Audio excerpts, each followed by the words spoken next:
সকলকে স্বাগতম জানাচ্ছি বাংলাভিউ সারাদিনের খবরে। স্টুডিও থেকে এই মুহূর্তে আপনাদের সাথে সরাসরি যুক্ত হয়েছি আমি শ্রাবণী তালুকদার।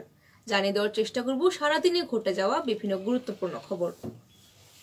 সারা দেশব্যাপী 10 দফা দাবিতে বিএনপি চালিয়েছে পদযাত্রা এবং তারই পরিপ্রেক্ষিতে আওয়ামী লীগও দিচ্ছে পাল্টা কর্মসূচি। আজ প্রধানমন্ত্রী শেখ হাসিনা গোপালগঞ্জের কোটালীপাড়ায় তেলিহাটি উচ্চ বিদ্যালয় মাঠে আওয়ামী লীগের জনসভায় যোগদান করেছিলেন এবং তখন তিনি বলেছেন আওয়ামী লীগের সাথে বিএনপির কোনো তুলনাই চলে না।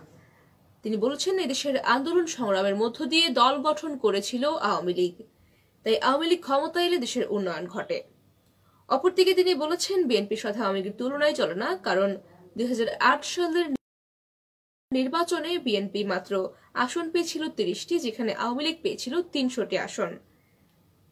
তাছাড়া তিনি বিভিন্ন হামলা এবং গ্রেনেড হামলা, সন্ত্রাস সহ বিভিন্ন জঙ্গিবাদের উদাহরণ দিয়ে বলেন বিএনপি নেতারা জঙ্গিবাদের সঙ্গে জড়িত, তাই আওয়ামী লীগের সঙ্গে তাদের কোনো তুলনাই চলে না। এদিকে পদযাত্রায় গিয়ে মারা গিয়েছেন বিএনপির এক নেতা। চুয়াডাঙ্গায় 10 দফা দাবিতে বিএনপি আয়োজিত পদযাত্রা কর্মসূচি চলাকালে অসুস্থ হয়ে পড়েন উপজেলা বিএনপির সভাপতি এবং সাবেক ইউপি চেয়ারম্যান জব্বার বাবুল, এবং শনিবার 25 ফেব্রুয়ারি বিকেল 4:15টার দিকে পদযাত্রা চুয়াডাঙ্গা পুলিশ লাইন্স পার হলে তিনি বুকে ব্যথা অনুভব করেন।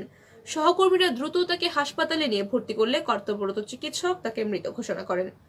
চুয়াডাঙ্গা জেলা জাতীয়তাবাদী সাংস্কৃতিক সংস্থার সাধারণ সম্পাদক সেলিম হাবিব বিষয়টি নিশ্চিত করেছেন।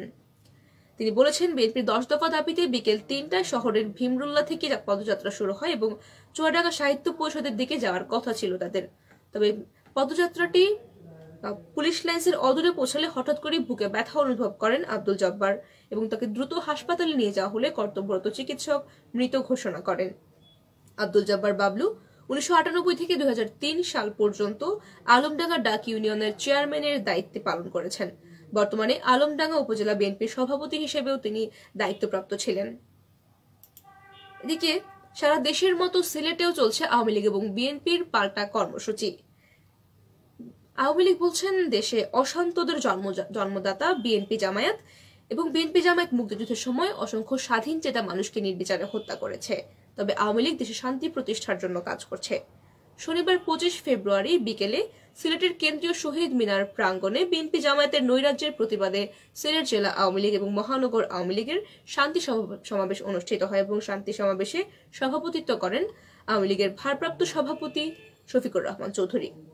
সিলেট জেলা আওয়ামী লীগের সভাপতি তিনি এসব কথা বলেছেন।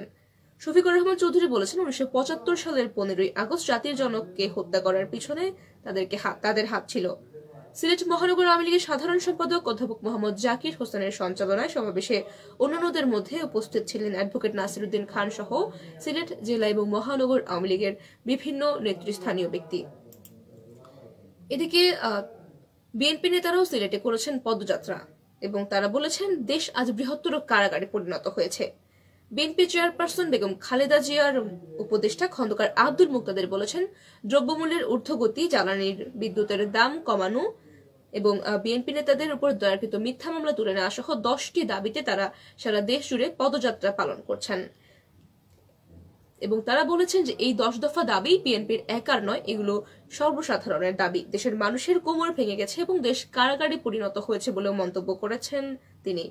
শনিবার বিকেলে নগরীর রেজিস্ট্রারি মাঠে 10 দফা দাবিতে সিলেট জেলা বিএনপির পদযাত্রা কর্মসূচি শুরুতে সংক্ষিপ্ত বক্তব্যে প্রধান অতিথির বক্তব্য দেন তিনি এবং তখন তিনি এসব কথা বলেন। খন্দকার মুক্তাদির আরো বলেছেন বিএনপির নেতাকর্মীরা সাধারণ মানুষ একাত্ম হয়ে আন্দোলনে নেমেছে এবং সাধারণ মানুষকে আর আটকিয়ে রাখা যাবে না। নির্দলীয় নিরপেক্ষ সরকারের অধীনে মানুষ এখন নির্বাচন চায়। চলে যাচ্ছি পরবর্তী সংবাদে।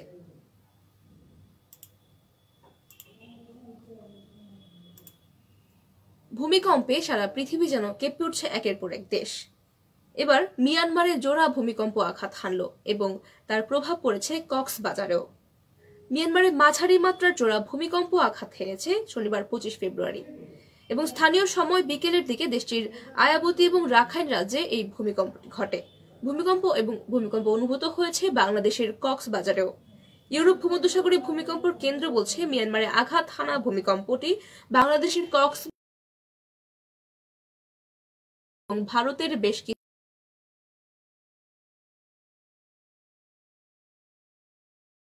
কিছু অঞ্চলেও আঘাত হেনেছে। ভূমিকম্পের তথ্য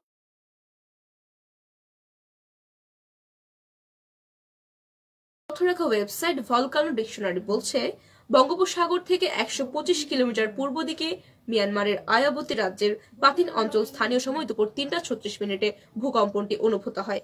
ভূকম্পটির গভীরতা ছিল মাটি থেকে 10 কিলোমিটার। রিক্টার স্কেলে যার মাত্রা ছিল 4.9। তবে এখনো পর্যন্ত আরও একটি ভূমিকম্প আঘাত হানে, যার উৎপত্তি স্থল বাংলাদেশের টেকনাফ থেকে 9.7 কিলোমিটার উত্তরে।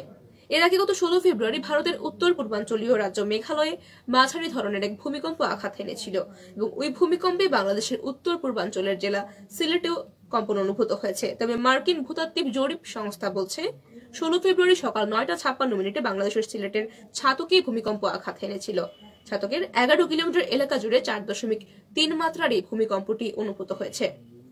সুপ্রিয় দর্শক শ্রোতা, জানিয়ে দেওয়ার চেষ্টা করছিলাম আমাদের হাতে থাকা সারাদিনের বিভিন্ন গুরুত্বপূর্ণ খবর। এতক্ষণ যারা সঙ্গে ছিলেন সবাইকে অসংখ্য ধন্যবাদ। পরবর্তী আপডেট পেতে আমাদের সাথেই থাকুন।